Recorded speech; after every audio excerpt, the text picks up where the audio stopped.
السلام علیکم میرے پیارے بہنوں اور بھائیوں، یہ ویڈیو بنی اسرائیل کی تاریخ کا پارٹ 2 ہے۔ اگر آپ نے پارٹ 1 نہیں دیکھا تو وہ لازمی جا کر دیکھ لیں، کیونکہ ان کی تاریخ کے واقعات ایک ترتیب سے چلے آ رہے ہیں۔ دوستو، بنی اسرائیل نے جب اللہ تعالیٰ کے حکم کے باوجود ہیبرون پر مقابلہ کر کے قبضہ کرنے سے انکار کر دیا تو اللہ تعالیٰ نے وہ جگہ ان پر 40 سال کے لیے حرام کر دی۔ 40 سال یہ اس صحرا میں بھٹکتے رہے۔ اسی وجہ سے یہ لوگ اس کو وادی تیہ کہہ کر یاد کرتے ہیں، یعنی کہ سرگرداں۔ اس 40 سال کے عرصے کے دوران حضرت موسیٰ علیہ السلام، حضرت ہارون علیہ السلام اور تقریباً وہ تمام لوگ جنہوں نے مقابلہ کرنے سے انکار کیا تھا، وہ سب کے سب انتقال کر گئے، یعنی کہ اس عرصے کے دوران ایک نئی نسل پروان چڑھتی رہی۔ ان لوگوں نے حضرت موسیٰ علیہ السلام کے شاگرد حضرت یوشع بن نون کی قیادت میں اس علاقے کے ابتدائی شہر اریحا پر قبضہ کر لیا۔ اللہ تعالیٰ قرآن پاک میں بیان کرتے ہیں کہ ان لوگوں کو عاجزی کے ساتھ اس شہر میں داخل ہونے کا حکم دیا گیا تھا، مگر یہ لوگ متکبر ہو کر اور اکڑ کر اس شہر میں داخل ہوئے۔ اللہ تعالیٰ کا قرآن پاک میں یہ بات بتانے کا مقصد صرف یہی تھا کہ لوگوں کو پتہ چلے کہ مصر سے واپسی پر یہ قوم اس حد تک نافرمان ہو چکی تھی کہ پہلے مقابلے سے انکار کیا اور پھر مکمل حکم کی تعمیل نہیں کی، حتیٰ کہ یہ قوم مصر سے تمام جادو کا علم بھی سیکھ کر آئی تھی۔ مزید اس جگہ کو فتح کرنے کے بعد بنی اسرائیل کو وہاں ایک مرکزی حکومت قائم کرنی چاہیے تھی، یعنی کہ اپنے لوگوں میں سے ایک شخص کو سربراہ بنا لیتے، مگر ان لوگوں نے اپنی الگ الگ حکومت قائم کر لی۔ مطلب حضرت یوسف علیہ السلام کو ملا کر یہ 12 بھائی تھے، تو ہر بھائی کا ایک اپنا قبیلہ تھا اور انہوں نے وہاں 12 حکومتیں قائم کر لیں۔ اس وقت تک یہ قوم اس قدر نافرمان ہو چکی تھی کہ یہ لوگ آپس میں لڑتے رہتے، یعنی ان میں خانہ جنگی چلتی رہتی۔ یہ ایک دوسرے سے حسد کرتے اور ایک دوسرے پر جادو کرتے اور کرواتے رہتے۔ ان لوگوں کے درمیان اس جگہ پر پہلے کی آباد مشرک قومیں بھی موجود تھیں، اور بنی اسرائیل اس حد تک گمراہی میں آ چکے تھے کہ ایک دوسرے کو نقصان پہنچانے کے لیے اپنے ساتھ موجود مشرک قوموں کا بھی ساتھ لے لیتے۔ اس طرح سے یہ قوم بنی اسرائیل کافی کمزور پڑ گئی، یہاں تک کہ وہ وقت آیا کہ وہی مشرکین لوگ بنی اسرائیل کو کمزور پا کر اس کے تمام قبیلوں پر قابض ہو گئے اور ان کو یروشلم سے باہر نکال دیا۔ مگر وہاں سے نکالے جانے پر ان لوگوں کو خیال آیا کہ ہمیں ہمت کر کے لڑنا چاہیے تھا۔ بنی اسرائیل پر یہ عروج و زوال کا عرصہ تقریباً 246 سال چلتا رہا، یعنی 1310 قبل مسیح میں یوشع بن نون کی قیادت میں ان لوگوں نے یروشلم فتح کیا۔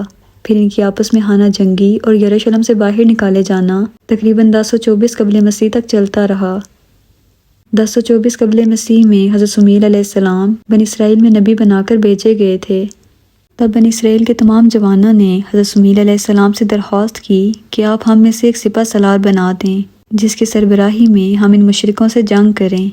تب حضرت صموئیل علیہ السلام نے ان سے کہا کہ اگر پہلے کی طرح تم پر جہاد فرض ہو جائے اور تم لوگ یہ نہ کرو تو یہ لوگ کہنے لگے کہ ہم بھلا کیوں نہ جہاد کریں گے، ہم ویسے ہی اپنے گھر سے نکالے جا چکے ہیں۔ تب حضرت صموئیل علیہ السلام نے اللہ تعالیٰ کے حکم سے حضرت طالوت کو ان کا بادشاہ بنا دیا۔ اس وقت حضرت داؤد علیہ السلام کم سن تھے، مگر طالوت کے لشکر میں شامل ہو کر جالوت سے جنگ کرنے کے لیے گئے۔ جالوت ان مشرک لوگوں کا بادشاہ تھا جنہوں نے بنی اسرائیل کو یروشلم سے باہر نکال دیا تھا۔ بنی اسرائیل کے سپہ سالار تو طالوت تھے، مگر جالوت کا قتل حضرت داؤد علیہ السلام نے کیا، جس کی وجہ سے آپ کہہ سکتے ہیں کہ مین آف دا میچ کا ٹائٹل حضرت داؤد علیہ السلام کے سر گیا۔ اس طرح سے ایک بار پھر بنی اسرائیل فلسطین پر قابض ہو گئے، اور پھر حضرت طالوت نے بنی اسرائیل پر فلسطین میں 14 سال حکومت کی۔ حضرت طالوت نے اپنی بیٹی کی شادی حضرت داؤد علیہ السلام سے کی، جس کی وجہ سے بادشاہت حضرت داؤد علیہ السلام کے سپرد کر دی گئی، اور یہاں سے بنی اسرائیل کے ایک سنہری دور کا آغاز ہوا۔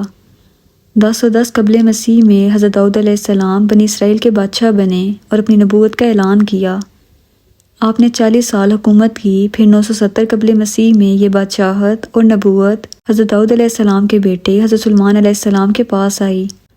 حضرت سلیمان علیہ السلام کا دور حکومت بنی اسرائیل کے لیے سب سے سنہرا دور تھا، کیونکہ اللہ تعالیٰ نے آپ کو جنات، ہوا، چرند پرند، حتیٰ کہ تمام دیگر مخلوقات پر بھی حکمرانی عطا کی تھی، جس کی وجہ سے یہ لوگ آرام سے سمندری راستے سے بھی تجارت کیا کرتے تھے۔ حضرت سلیمان علیہ السلام نے بنی اسرائیل پر 40 سال حکومت کی، اور ان کی وفات کے بعد بنی اسرائیل کی حکومت 2 حصوں میں تقسیم ہو گئی۔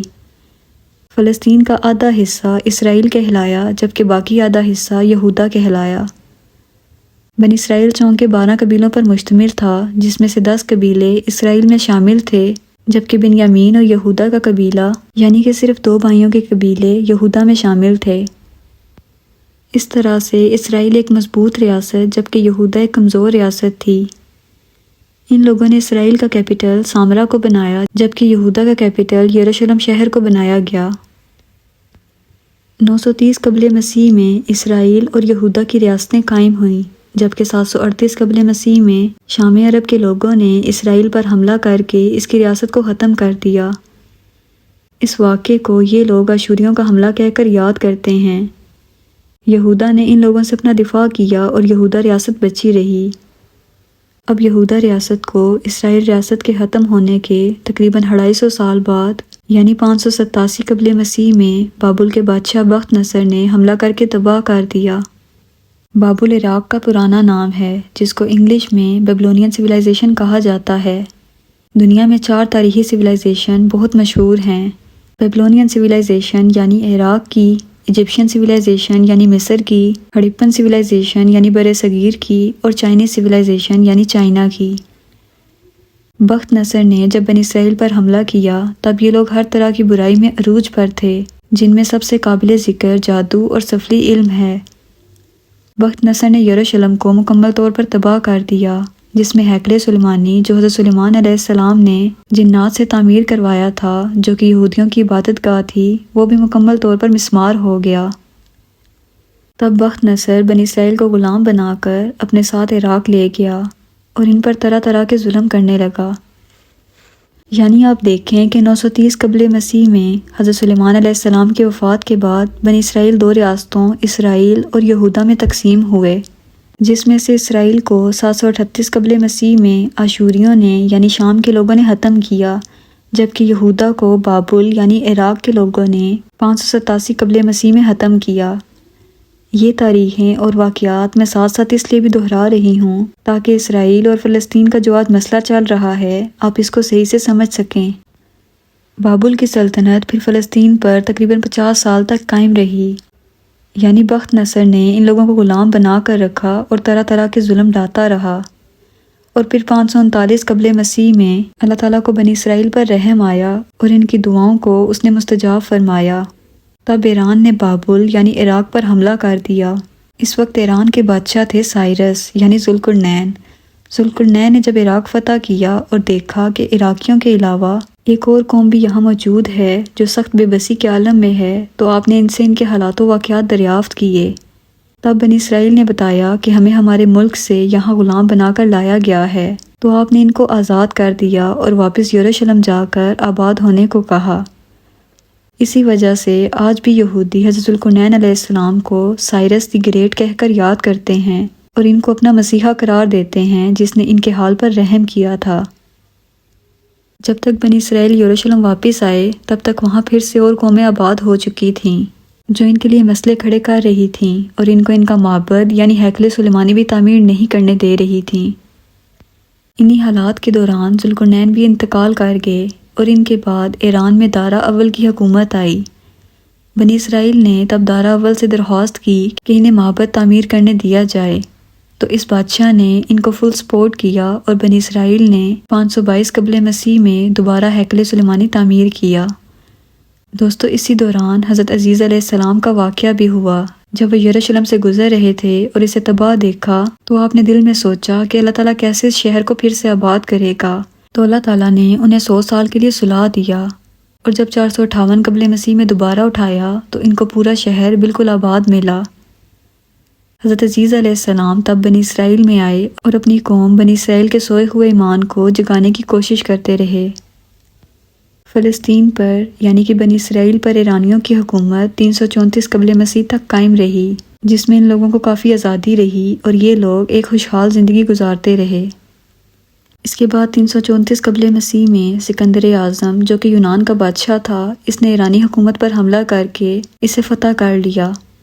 اس طرح سے یروشلم یونانی حکومت کے اندر آ گیا اور 141 قبل مسیح تک ان کی حکومت قائم رہی۔ یونانی اپنی حکومت کے دوران یہودیوں کو مکمل طور پر ختم کرنا چاہتے تھے جیسے ہٹلر نے کیا تھا، مگر تب بنی اسرائیل کے جوانوں نے ایک تحریک چلائی جس کا نام تھا مکابی تحریک، جنہوں نے ڈٹ کر یونانیوں کا مقابلہ کیا اور ان سے جیت گئے اور پھر اپنی ایک بڑی مملکت مکابی سلطنت کے نام سے قائم کی۔ بنی اسرائیل کی یہ حکومت 141 قبل مسیح سے لے کر 63 قبل مسیح تک ایک شاہانہ طور پر قائم رہی۔ دوستو، اس سے آگے اسرائیل کی تاریخ کے بارے میں ہم اگلی ویڈیو میں جانیں گے۔ تب تک مجھے اپنی دعاؤں میں یاد رکھیے گا۔ ملتے ہیں اگلی ویڈیو میں۔ اللہ حافظ۔